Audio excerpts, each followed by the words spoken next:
Okay, and the next installment of what we're calling Please Hold for the 1982 Tour Book, 1982 Tour Book, One Again, $100 to $2. So, as promised, the next stage here is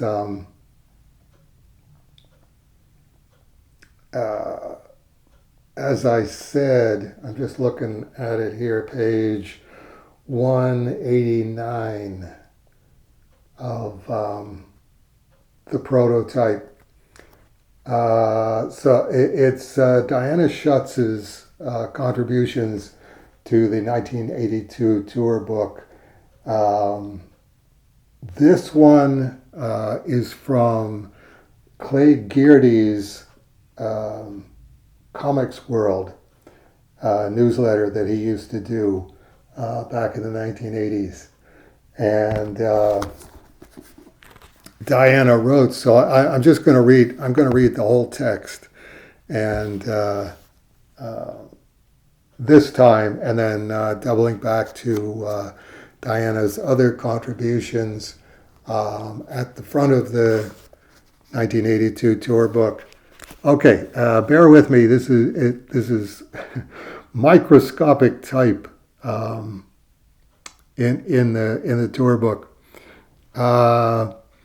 When Dave and Denny Sim landed in the Bay Area the night of October 20th, they were just a little over halfway through their first American tour, with yet another 2 weeks to go of shops and signings and sketches. Phew! And somehow they'd managed to hold up surprisingly well under the pressure of such a hectic schedule, one that Dave simply described as, quote, intense, unquote, and accurately so, considering they were averaging about 5 signings per week during the 5-week tour. This was hardly a vacation, folks. I met the Sims at their hotel the night they got into town, thanks to young Matt Den, who had prearranged an interview with them for his fanzine Comics Coast to Coast and had kindly consented to let me tag along. While Dave was upstairs engrossed in the outcome of the World Series, Matt and I joined Denny for dinner in the hotel restaurant. Not a bit worse for wear, Denny Sim was every inch the professional I suspected she'd be. She is a most remarkable woman, whom I both respect and admire. Although Dave is the artist and creator of the popular Cerebus, and consequently the person around whom most of the fanfare revolves, Denny is clearly the driving force behind Aardvark Vanaheim, and every bit as responsible as her husband for the success of their auspicious aardvark. Let's face it, she's running one hell of a business and doing it right. Having begun in 1977 with an initial print run of 2,000, the circulation of Cerebus the Aardvark has virtually doubled every year. Its current print run at about 15,000. This is incredible by any standards for independent publishing, especially considering that the book comes out on schedule 15 times a year. Furthermore, hardly content to rest on its laurels, Aardvark Vanaheim has continued to branch out via such items as the Diamondback card sets and Swords of Cerebus, the partial reprint collections. Recently, Cerebus has featured Unique Stories, a 4-page backup showcasing other talented artists in the field. And spinning off, quote, unique, unquote, collections of the work of such people as Arne Saba and Michael T. Gilbert are also planned for late 1982 and early 1983 release. Denny is obviously one busy lady. An informed, articulate businesswoman, she attributes her success as a publisher, at least in part, to letting the artist do the book, he or she wants to do. Denny does not profess nor aspire to be an editor.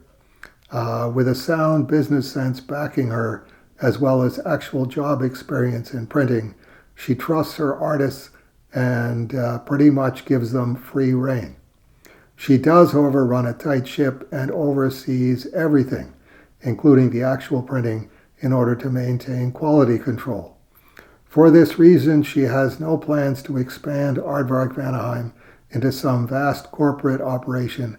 Rather, by keeping it comfortably small, she refuses to sacrifice quality for quantity. Within the tiny realm of women in comics, there is an even smaller minority consisting of women in the business of comics. That Denny Sim does what she does, and so successfully, is an encouraging note to all women, especially in the face of this male-dominated industry.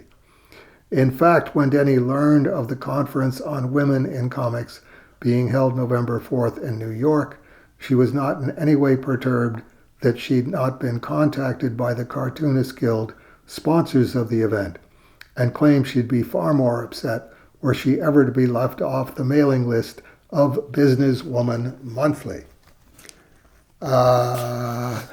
Meeting Dave, Meeting Dave, of course, was an experience in itself. Having long admired this man and his work, I approached our introduction with the nervous sensibility of the gushing fan and was blown away by his recognition of me based on the few LOCs I've sent his way. Dave Sim is a nice guy, very casual in his demeanor, who in no way conforms to the standard image of the petulant, egotistic artist. Throughout Matt's interview, Dave was relaxed, telling funny stories and delivering hilarious one-liners when least expected, though very serious about his work, with what I can only describe as Canadian integrity. Cerebus does not, he explained, cater to the, quote, Smurf set, unquote, nor would he allow it to, even though there are scads of money more likely to be made by doing so. Rather, in some ways, like Bark's Uncle Scrooge, Cerebus is hardly the typical saccharine, funny animal, but kind of mean and self-indulgent, a greedy little aardvark whose market appeal stems precisely from the reader's identification with the Earth Pig's baser desires, and as a result, a paradoxically lovable creature. During the Sims' 4-day stay in town, I had the opportunity to speak with Dave on several different occasions and in several different contexts, and found him to be an incredibly versatile individual, equally at home discussing the application of computer technology to the comic retail business in a gathering of distributors and retailers, as well as at an informal kitchen party, drinking beer and trading 60 stories with the guys. He's well versed in both political and economic theory, as is apparent in his current high society storyline in Cerebus, and extremely knowledgeable about the collectible comics business, having himself worked at one time in a specialty shop in Canada. Later that first night after the interview, Denny, Dave, and I adjourned to the hotel bar, where Denny discovered Brandy Alexander's.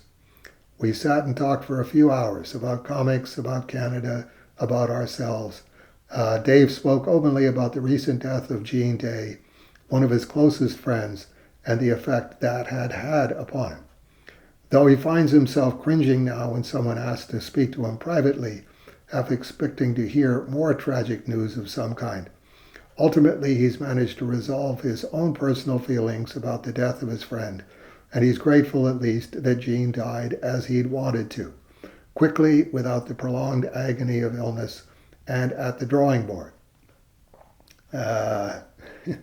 Well, as far as I know, Jean didn't die at the drawing board, but a few days before his death, Jean had been offered work on one of DC's major titles, and especially given Jean's treatment at Marvel, Dave was glad that his friend had been so enthusiastically approached by DC. He felt that recognition had meant a lot to Jean, and regretted that he hadn't lived long enough to truly enjoy it. How sad for the Sims that their tour was preceded by 1 week by the death of their friend. Still, Dave's tribute to Jean Day lives on in the guise of Dirty Flegel McGrew, a character modeled upon his late friend.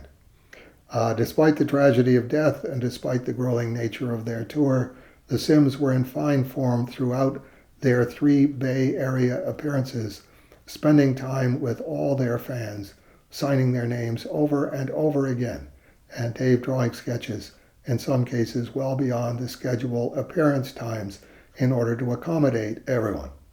Cerebus fans are generally older and more literate than the average comics fan, but Dave and Denny were equally able to deal politely with the few... Hold on.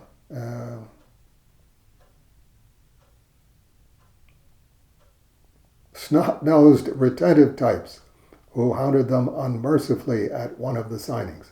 In fact, their focus during their entire tour was on the fans of whatever variety, and one can only admire them both for being so wonderful and willing to make time for all of us. Okay, so that's the comics review piece.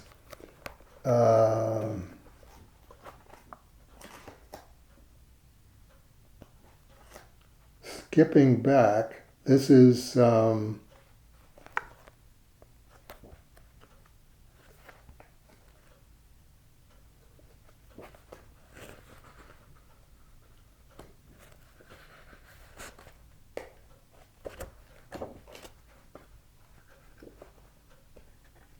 wait a minute, I'm getting confused here.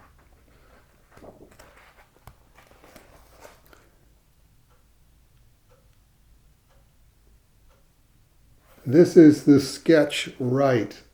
I'll try and get Rolly to scan this. It says Diana's sketchbook, inaugurated October 21st, 1982 in Berkeley.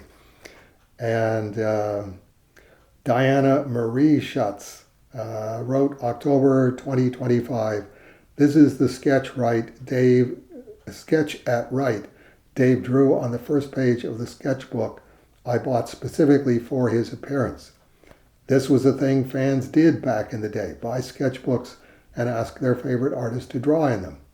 Some artists charged for that, but Dave never did, or at least he never did back then. I haven't spoken to Dave in almost 20 years, so I can't vouch for what he does or does not do nowadays. Not sure Dave was happy about the Canadian Mountie hat, but I wanted something to allude to the fact that Dave and I were both Canadian. So Cerebus as a Mountie was the original request, I believe, and the hat was about as far as Dave was going to take that. Okay, and then, sorry, these are in different area. Okay, Diana Schutz. When Denny Lubert was inducted into the Canadian Cartoonist Hall of Fame in 2024, I wrote these words, quote, "In 1978, the number of women working in comics publishing was tinier than any of you can imagine, and the number of Canadian women working in comics publishing, 1, Denny. At the time, I was behind the counter at the comic shop in Vancouver, BC, ringing up sales, or more often bagging and tagging. And Denny opened my eyes to the idea that, well, that there could be more. In fact, I wasn't ringing up anything. These were the early days of the direct market, and the shop didn't have a cash register. But back then, we all knew how to add and subtract. It was also in 1978 that the late Ron Norton put a copy of Cerebus #1 in my hands. Earlier that year in June, Ron and his business partner, Ken Witcher, had hired me part-time at the comic shop. It was actually Kenny who, my very first day on the job, said that he and Ron were going to change my life. Truer words were never spoken. That fall, I ditched my philosophy doctoral program at the University of British Columbia to work full-time in comics. I was all of 23, but I had found my tribe and the teachers I wanted. Through the next few years, I would be introduced to the Overstreet Guide and graduate from bagging and tagging to appraising good, fine, and mint conditions of collectible comics and the various grades between. Skills that would translate in fall 1981 into a job offer at the Berkeley flagship location of Comics and Comics, then a 7-store chain in Northern California. Denny had no idea at the time, but she had also taught me that I could be more than just the, quote, skirt, unquote, behind the counter. In spring 81, before leaving Vancouver, I read Cerebus number 24 and found myself mesmerized by a page in which the aardvark tumbles in silhouette through a series of sound effects. It might have just been the pot, but I bought the art nonetheless, sending a check for 30 whole bucks Canadian for page 12 of that issue. It was my first page of original comics art I would own, the first original comics art I would ever see. I had no clue how comics were made, but I was learning thanks to Dave Sim. I'd learn a lot more in the years to come. A few months later, while languishing in my Montreal hometown before the fateful move to California, I wrote my first letter to Aardvark Comment. By the time Dave published it in issue number 31, I'd packed my small Cerebus collection and driven across two countries, to start work at Comics and Comics on Berkeley's historic Telegraph Avenue. Cerebus was becoming a landmark in my vagabond life. So you can imagine how exciting it was for me in 1982 when Dave and Denny announced their first American tour. We booked them for signings at 3 of our stores, beginning with the Berkeley shop, which had a massive turnout. That night, the late, great Claire Geardes, chronicler of comics, took a photo of the 3 of us that you'll find in these pages. And elsewhere in this wonderful book of memories, you can read what I wrote 40 plus years ago about meeting Dave and Denny for the first time. Clay published that piece in his legendary Comics World newsletter in December 1982. You can also read young Matt Denn's interview with Denny and Dave, conducted the night before the Berkeley signing. In October 1982, Matt was a really smart and sometimes snarky 16-year-old Berkeley high school student and Cerebus fan who helped me out on Saturdays in the back issue room at Comics and Comics, a room he dubbed Lady Di's House of Pain. I don't remember driving him to his Fleetwood Mac concert after the interview. I do remember meeting Denny and then Dave and being totally starstruck. If I broke land speed records, as Matt claims, it was so that I could get back to Dave and Denny. Incidentally, and to no one's big surprise, Matt Denn grew up to become a savvy lawyer and an honest politician. According to Wikipedia, he was the 45th Attorney General of Delaware from 2015 to 2019, having previously served as Delaware's Lieutenant Governor, and before that, as the state's insurance commissioner. I'm not even sure what that means, but Cerebus fans were never slack. I grew up to be an editor of comics and graphic novels and an occasional writer, and now in my retirement years, a translator of French and Spanish graphic novels.